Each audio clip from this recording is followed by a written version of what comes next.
Boa tarde, doutor Silvio, seja bem-vindo. Obrigado, boa tarde a quem assiste a TV Cidade Verde. Obrigado pelo convite, Joelso, com a presença da doutora Sávia, né, a grande jornalista, do nosso decano, Elivaldo Barbosa. Estou em boa companhia. Muito obrigado pelo convite. E claro, saudar também a Sávia e o Elivaldo estão aqui com a gente. Sávia, boa tarde para você. Ótima tarde, já estávamos aqui nos bastidores batendo bola, muita pergunta para fazer, engatilhada aqui. Elivaldo, boa tarde. É isso, Gelson, boa tarde. Bom, vamos então começar a entrevista com o doutor Silvio Mendes, pré-candidato a prefeito de Teresina. A União Brasil já tem pronto toda a sua chapa, candidato a vice, candidato a prefeito e chapas proporcionais também para a disputa. O senhor considera completo o palanque do União Brasil, do seu grupo político, para as eleições de 2024 ou movimentações ainda acontecerão, doutor Silvio? Não vai acontecer, mas a gente considera o suficiente para fazer uma boa campanha, dentro das regras legais. Nós temos o Republicanos, do nosso candidato a vice, Jeová Alencar, do Progressistas e do União Brasil. E às vezes lá estranho um pouco, porque eu me lembro do PSDB, mas é assim, coisa do destino. Mas é uma lembrança ou um desejo? As duas coisas. É possível ainda? Acho que não. Essa fase passou. Não há diálogo ainda com o PT? Eu tenho uma admiração pessoal, de amizade pessoal, com o João Vicente, que corajosamente botou seu nome também na disputa e é muito bom. Inclusive, falando do PSDB, alguns nomes de pré-candidatos a vereador da cidade de Teresina teriam manifestado o interesse em fazer parte do grupo político ligado ao senhor. O diálogo com esse grupo, vou colocar aqui encabeçado por Edson Mello, presidente do Diretório Municipal, esse diálogo também está acontecendo?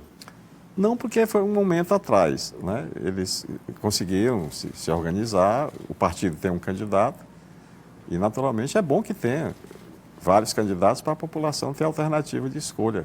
A quem eu vou entregar a minha cidade, que eu estou reclamando tanto, a quem eu vou confiar? Quem é que tem história, quem fez, quem tem experiência, quem não tem, quem só promete, quem promete o que sabe que não vai cumprir. Tem muitas questões e a população é quem decide.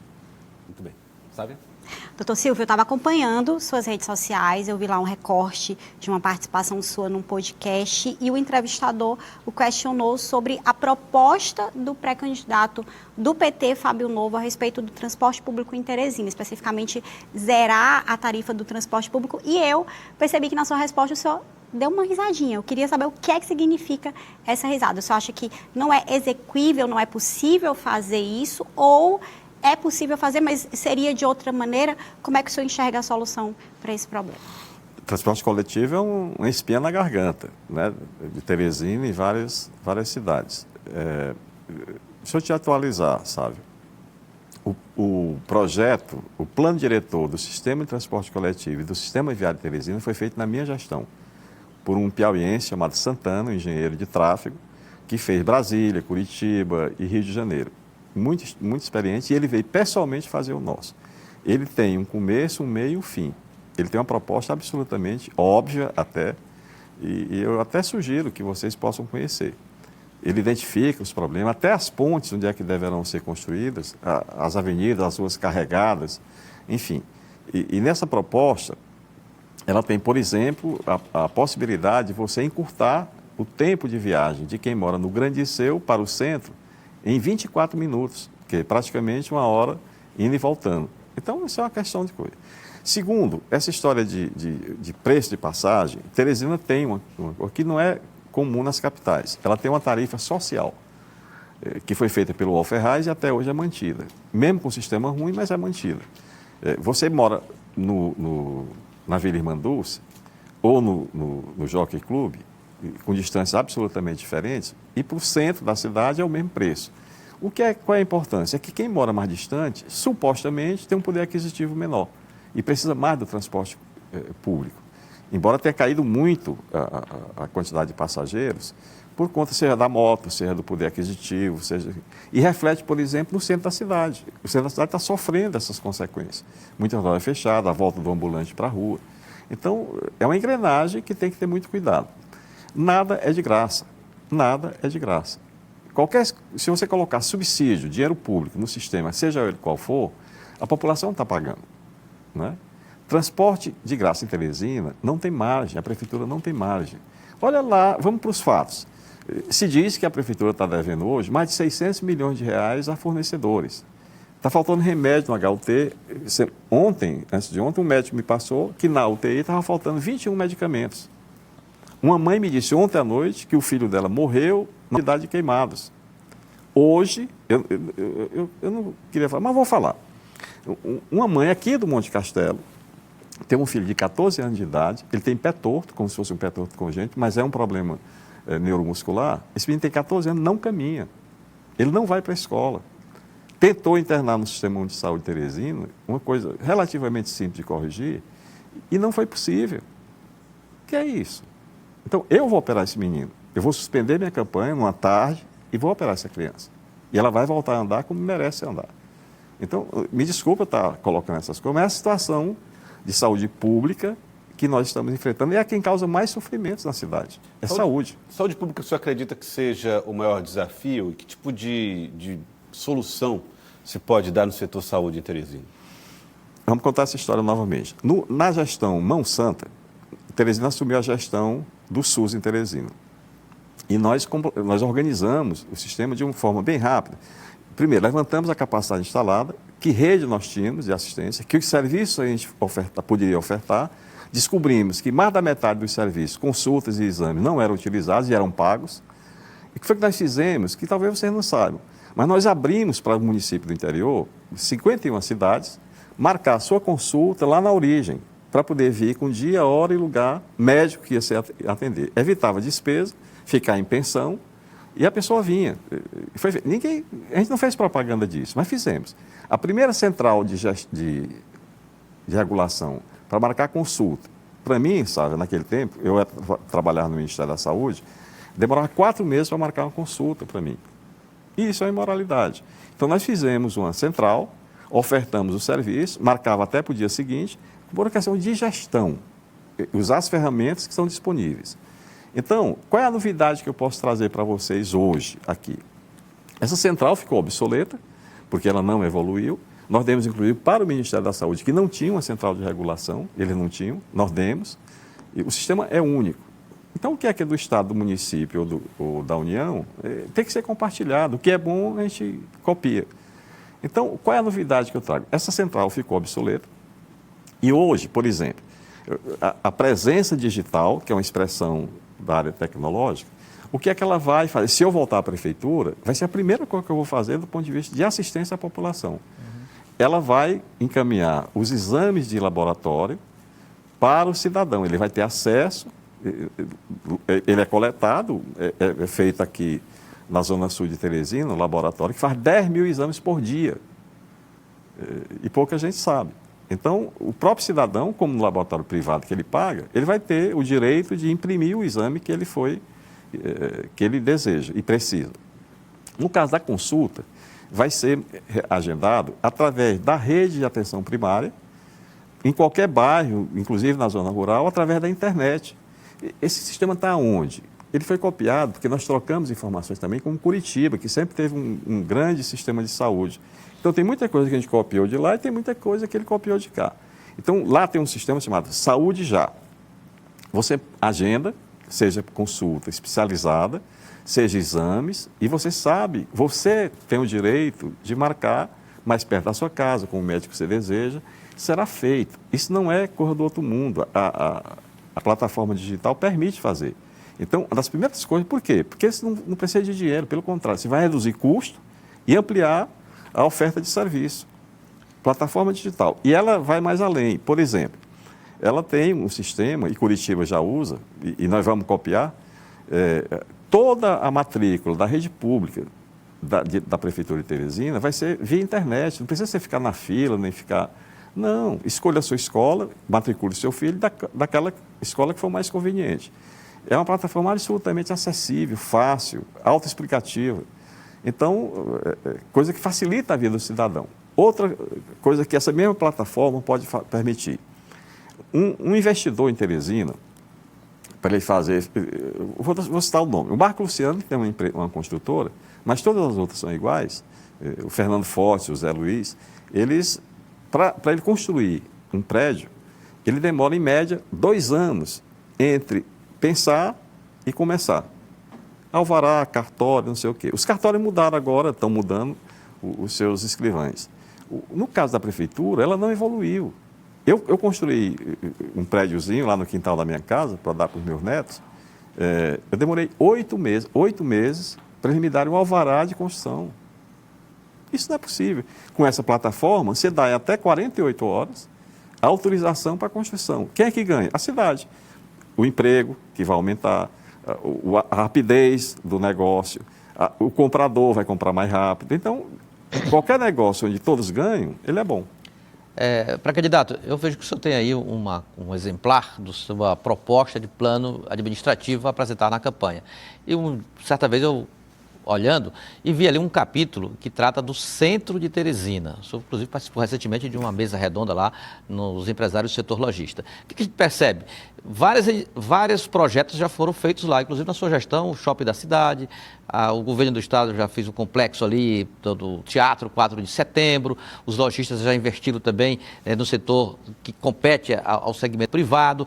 Atualmente, a prefeitura desenvolve projetos também da urbanização, da melhoria da estrutura urbana ali daquela região, mas o centro continua apático do ponto de vista econômico, lojas fechando, como o senhor mesmo reconheceu. O que está faltando? O que precisa ser feito, já que intervenções já foram feitas, inclusive públicas? É uma série de...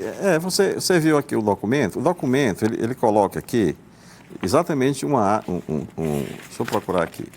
É uma abordagem, está aqui, ó. Um novo olhar para o centro de Teresina. O que é isso? Nós discutimos isso com o CDL e são várias coisas que influenciam. Primeiro, a calçada. Anda nas calçadas de Teresina, para você ver. O desnível, tipo de material usado, a iluminação, que faz parte da segurança pública, né? Os ambulantes que voltaram por necessidade de renda para comprar comida, remédio cada vez mais caros. Então, uma série de providências que precisam ser colocadas no centro da cidade. E aí o transporte coletivo entra nisso. Porque se você não tiver transporte coletivo, a população, o consumidor, nem quem vai vender o bolo ou qualquer coisa, o artesanato, eles não vão, porque vão gastar parte importante da sua renda para pagar transporte. Quem consegue comprar uma moto, tudo bem, mas nem todos podem. A quantidade de passageiros de Teresina vem caindo ao longo do tempo. Então, é uma série de medidas, discutindo com o setor privado, obrigatoriamente, para poder você ressuscitar o centro da cidade. Como Salvador fez, como Recife fez. Várias cidades são exemplos. Agora, não tem um pouco do comportamento da população que quer resolver cada vez mais perto da sua casa as suas questões, os seus problemas? Há algum tipo de ideia de trazer as pessoas das regiões mais afastadas do centro para o centro da cidade, para habitar nessa região? Sim, sim. Por exemplo, ontem eu passei lá no Disseu. O Disseu poderia ser uma cidade, porque lá tudo se resolve, não precisa servir ao centro de Teresina. Mas o centro, sim. O centro da cidade tem que ser o coração da cidade. Ele tem que pulsar. Mas eu só vou lá no centro se eu tiver alguma coisa para resolver e que eu resolva. Para ir passear não vale a pena. Né? Melhor passear lá no Lagoa do Norte, que nós fizemos. Então, o consumidor, ele obedece uma lei chamada Lei de Mercado. Que vereador, deputado, senador, ninguém muda. Eu vou de acordo com o meu interesse. Então, se um lojista não consegue preço e qualidade, ele fecha a porta. Diferente do poder público, que um hospital que não funcione bem, ele fica prestando serviço de má qualidade, mas fica aberto. Interessa o quê? Nada. Então, o centro tem que ser trabalhado com o setor privado. Eu posso contar aqui uma história do Shopping da Cidade? Shopping da Cidade. Logo depois da eleição, sabe, eu fui a Brasília, uma reunião de bancada, com o doutor Jesus Filho aqui, dono da TV Cidade Verde, com o presidente da Associação dos Ambulantes e com o Luiz Antônio do CDL. Fomos da bancada, conseguimos, o Shopping da Cidade tinha um projeto em andamento, a gente precisava de 12 milhões de reais para fazer o shopping. E recebemos a bancada, os deputados, Átila Lira, Parnandim, Nazareno Fonteles e o senador Heráclito Fortes. Conseguimos. Para nossa surpresa, logo depois o então governador Wellington Dias me pediu 3 milhões da parte do PT que estava lá na emenda. Eu tentei ele me convenceu e eu passei. Você não acredita, você que mora em Brasília, que eles falsificaram o meu documento e tiraram os 12 milhões. Não foram só os 3, os 12. O Heráclito era senador, faz muita falta. Nós fomos ao ministro, o ministro Márcio Forte, se eu não me engano, ministro das cidades. O Heráclito, com aquele estilo próprio, ele reclamou, eu pedi o processo, ele me mostrou e eu vi. Mas, ministro, falsificaram meu documento. Eu represento Teresina. Ele ficou preocupado, o Heráclito disse que ia convocá-lo ao Senado, coisa que nunca se viu, e ele, talvez por medo, disse que compensaria Teresina, que daria os 12 milhões, mas não podia fazer o shopping. Disse, mas eu posso fazer casa? Ele disse, pode. Aí nós fizemos um residencial lá na Codipe, que eu dei o nome da Francisca Trindade, deputada do PT, uma grande, extraordinária deputada. Tem lá o residencial, nasceu com esse dinheiro. E aí nós fizemos um shopping na cidade com recurso próprio. O dinheiro que foi feito, gastamos 16 milhões de reais, eu acho que foi bem gasto, tiramos 3 mil famílias, pais e mães de família do meio da cidade, e fomos num lugar decente. Só que agora tem mais 300 e poucos ambulantes, que precisa ser dado uma solução. Eles estão lá por necessidade e não vão ser expulsos de lá. Ele vai ter que ter uma solução decente, solidária, para resolver o problema dele. Pré-candidato, a gente viu na semana passada a informação de que o ex-presidente Jair Bolsonaro teria uma agenda no Piauí. E a gente viu por parte dos seus adversários, principalmente nas redes sociais, uma tentativa de vinculação da vinda de Bolsonaro à sua pré-candidatura, ao seu nome. Como é que o senhor enxerga isso? E também qual a mensagem que o senhor tem a passar sobre essa questão da eleição nacional, dessa disputa, polarização nacional, Lula-Bolsonaro e a questão da eleição de Teresina? Isso é uma pergunta recorrente, né? Por que é recorrente? Porque ela é manipulada para poder alcançar a mente da população de Teresina. Sabe, eu não pensava em voltar à gestão pública, acho que eu tinha dado a minha contribuição. Os fatos que aconteceram, que vocês acompanharam, me fizeram eu tomar essa atitude, depois de muito pensar. Eu sei o que significa uma campanha, já fiz várias, 4, nunca perdi a eleição aqui em Teresina, eu e as pessoas que acreditaram em mim ao longo desse tempo, né? Levado pelo Alferraz, depois com Firmino e tal. Então, são fatos históricos que ninguém apaga. Então, o meu interesse chama-se Teresina. Eu vou me dedicar à cidade de Teresina com seus problemas para resolver, né? Aqui é um começo. Tem muita coisa que não está contemplada aqui, né? E isso é aberto. É apenas uma linha de ação. Mas agora, essa história não me interessa. Aí diz, não, os adversários são assim, precisa entender adversário. E disse, não, mas eu sou do mesmo partido do presidente, do governador, não sei o quê. Eu fui prefeito sendo o presidente do PT e o governador do PT. E eu fiz as coisas, aliás, eu fiz mais do que o próprio governo do Estado, do PT. Eu posso citar aqui, o HUT, não tem dinheiro do Estado. Foi feito com dinheiro da Prefeitura e do Ministério da Saúde. O Ministério da Saúde era de quem? Do governo do PT. A Ponte Estaiada, aí tem uma parte do governo do Estado, justiça ser feita, o próprio Hélito, o governador, chegou e disse, eu quero ajudar. E isso é bem-vindo a ajuda. E ele ajudou, é verdade, né? Aquela ponte custou 86 milhões de reais, fora as desapropriações, foram 86 imóveis desapropriados, e o Hélito ajudou, sabe com quanto? Com 20 milhões de reais. E como eu não adiantava pedir porque ele não me dava, mas ele chegou, e eu reconheço e agradeci, e digo publicamente. Mas ali foi feito principalmente dinheiro da Prefeitura e do governo federal, né? Então, assim, essa dificuldade, porque eu não acredito, passa longe da minha cabeça, que um cidadão, seja ele vereador, deputado, senador, governador, o que seja, que ele, a partir do momento que eu sou seu adversário e que você ganha a eleição, eu vou prejudicar a cidade porque ele não elegeu o meu candidato. Será que alguém tem coragem de fazer isso? Isso seria uma coisa imoral, né? Eu nunca tive problema. Espero não ter. Se for eleito, o comportamento será o mesmo. Bom, mas em relação a essa questão de Jair Bolsonaro, Lula, essa divisão em que o Brasil se encontra, esse debate... Já isso não me interessa. Eu quero... Tu já pensou quantos problemas tem Teresina? Que vocês todo dia aqui estão trazendo para a informação? Isso é muito mais do que eu poderia imaginar. E a minha vida eu vou dedicar a isso. eu vou aproveitar o tempo que Deus me der para me dedicar à cidade. Aqui, tudo eu ganhei aqui. Eu deixei São Paulo, eu fui convidado para ser professor, você que faz pós-graduação, professor da Universidade de São Paulo. E eu não tinha emprego aqui, mas vim para cá. Eu queria ser, eu fiz toda a minha carreira profissional de formação, eu queria ser professor. Mas eu não tinha respaldo político, eu não tinha prestígio e não tinha concurso, porque se tivesse eu passaria. Né? Modéstia à parte, meu currículo. A primeira vaga do Ministério da Saúde do concurso, que depois eu assumi aqui em Teresina, era minha. Então, essa história para mim é definitiva, eu não vou criar fuxico, essas coisas, não gosto disso.